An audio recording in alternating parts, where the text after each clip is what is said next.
Hello and welcome back to this month's virtual Make and Take, where we are going to jump into learning about SEL check-ins. My name is Sarah Wood and I am an educational technology consultant at the Kent ISD, and I'm providing my contact information here. So if you have any questions as you're working through your Make and Take, feel free to reach out to me at any time. And as always, I like to give credit where credit is due when I see a cool idea that I can put my own spin on. This idea of the Make and Takes actually came from the ladies over at Gold EDU. So if you like the Make and Take work that we've been doing, I highly recommend going and checking out their website and viewing their Make and Takes. Also, if you have not already done so, you will need to join the Google group so that you will have access to the files that you will need to edit for this Make and Take. And this will also allow you to receive email notifications about upcoming Make and Takes or other resources that I share out, as well as connect with a community of like-minded educators. If you need to join that group, simply head over to the website shown here and click on that Ask to Join Group button, and your request will be sent to me. And I just ask for a little grace and give me 24 hours to respond to that and approve that request. Usually I get to them pretty quick, but please know that it's not an immediate response that you get for joining that group. Just reviewing our current Make and Take sessions that are live for you to participate in. We have Google Form headers, Jamboard activators, digital stickers, as well as computer science EDU reps. We do have some more coming soon, so stay tuned if you like what you have been participating in.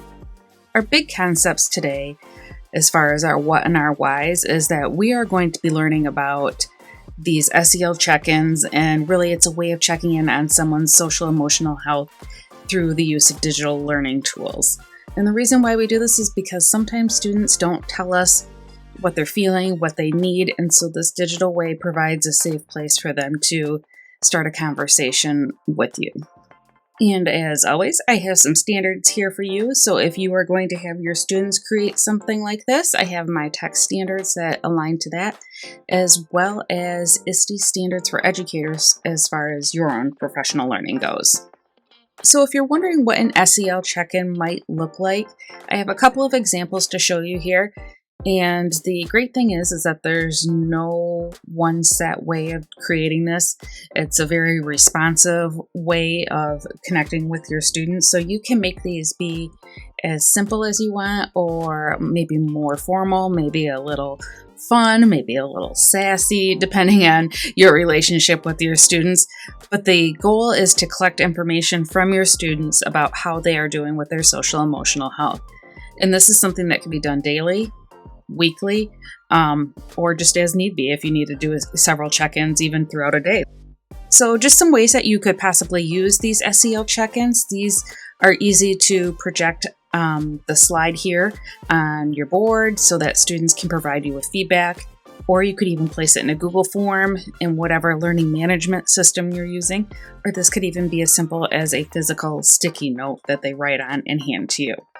But the great thing about this is that it is a great conversation starter, especially for a one-on-one conversation. If you're liking what you see here, SEL check-ins are also featured on this year's EdTech Cheer, as the theme for the EdTech Cheer 2021 is SEL and technology.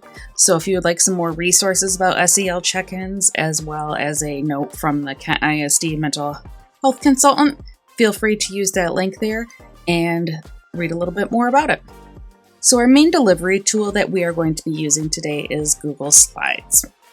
As I mentioned, I believe it was in our last Make and Take, a lot of these features we've gone over several times, so I'm just going to kind of quickly go through them, but these are all here in the slide deck for your reference with how to do them if you maybe need to catch up or you didn't do a Make and Take that involved using Google Slides. So some things that you might find useful when creating your slide with a SEL check-in is changing the background color, or maybe setting a background as an image, adding images to your slide using the Google image search within Google Slides, or maybe even pulling images from another source And I have some listed here that are kind of my go-tos for images because I know they're copyright friendly. Or you can use shapes to add specific areas for students to respond in, or just add to the aesthetic of your slide. And same goes for lines, as far as adding those to direct attention to specific areas. And tables are super helpful as far as organizing information on your slide. And I'm just going to point this part out here if you are choosing to create an SEL check-in using a Google slide and then put it into a Google form. If you would like to do that, you will need to download your slide and then go over to your Google form and add that image to your form. And like I've mentioned before, I do like to sometimes share other tools that you can use to accomplish the same task. Google Slides is not the only way to do this. You may also find design resources in Canva. And if you haven't signed up for the Canva for Education, I highly recommend that. But you can also use Google Drawings, Google Docs, Google Forms, or even just good old paper and pencil. So now we are going to jump into our making it part. We've reviewed a little bit about some of the features that we can use in Google Slides as far as making a check-in. But now we're going to jump in and actually start making it. So it will probably be helpful to take a look at the slide deck that is presented here. This month we do not have all the different subject area boxes, but just rather one slide deck that we will continually add to. So don't worry that you don't see all the different boxes. We're just working from one slide deck today. So take a look at some of the examples that are in there and start thinking about how you could create your own check-in with students. Now is your time to go ahead and start making. I have a timer for you if you need that in the slide deck just to keep you on task. And make sure that when you are doing your SEL check-in, when you're creating that on the slide deck, that somewhere on the slide or even in the notes section that you are adding your name and any social media contacts. So if someone uses yours, they can give credit where credit is due.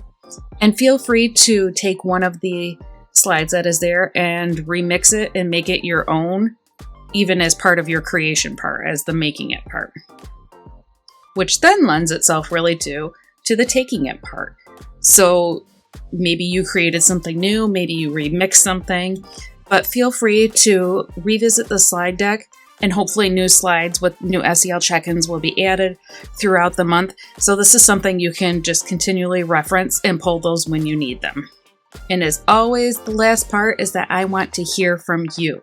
And this is also where you need to go in order to receive sketch credit. So make sure that you visit the evaluation on here, fill that out, let me know what you thought of this, and you'll receive the sketch credit for this make and take.